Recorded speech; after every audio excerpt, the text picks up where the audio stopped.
Good afternoon, everybody, and thanks for tuning in. John Kelly, Profiler here, and welcome. Welcome to our new series, the Elimination series.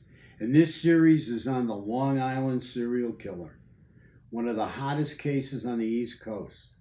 We are going to be focused in this series on eliminating the people of interest that have popped up centered around the Long Island serial killer.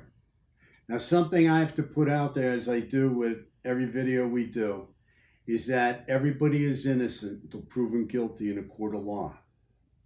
In saying that, I have to look at John Bitroloff. And I have to look at him being from Long Island. I have to look at him being convicted of murdering two young women, supposedly who were prostitutes, and possibly being looked at for a third, although that's kind of up in the air, but him being at least a person of interest in a third murder. And this is back in the 90s.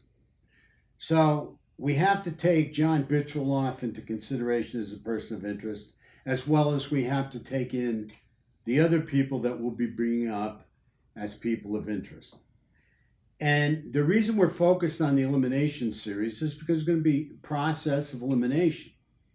Any good homicide detective will tell you that the best way to find your suspect and eventually find the killer is through the process of elimination. Because if you go out to eliminate somebody and they're guilty, guess what? You won't be able to eliminate them. The case will only get better and stronger against them. So instead of going out to prove somebody's guilty, the good homicide detectives go out to eliminate people, and they get closer to the murderer that way, and usually get their man if they have enough time and information. You know, the other thing I'm concerned about here with this case is the way the victims were found and the different types of body disposal.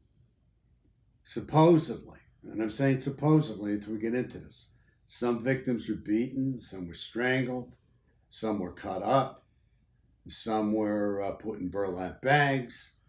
I don't know if somebody could definitely tell me if they were whole in those burlap bags or were they cut up and then put into those burlap bags. Because usually there's a difference in personality between a serial killer that's a slicer and dicer and is going to chop people up versus one that's just interested in having his power, control, sexual dominance, and disposing of a body any which way they can without posing them or chopping them up. But then again, there is this rare type serial killer that can change their MO consistently and, focus on just body disposal. And whatever way they think is the best way that body's not going to be found, that's the way they're going to dispose of it.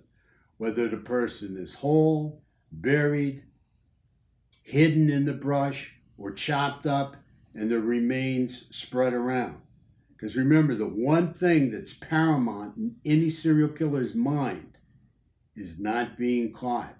And if you don't have a body, it's very hard to catch anybody and prove that they're guilty.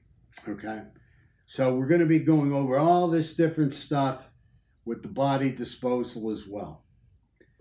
I think that, when we look at these cases, we have to just for 1 second step back and look at the victims. And my heart goes out to them and to their families. I mean, it's hard for me to even begin to imagine some little girl of 8 or 9, maybe 10 years old, sitting on their bed and fantasizing her future. And fantasizing that she is going to become a drug-addicted prostitute in the future.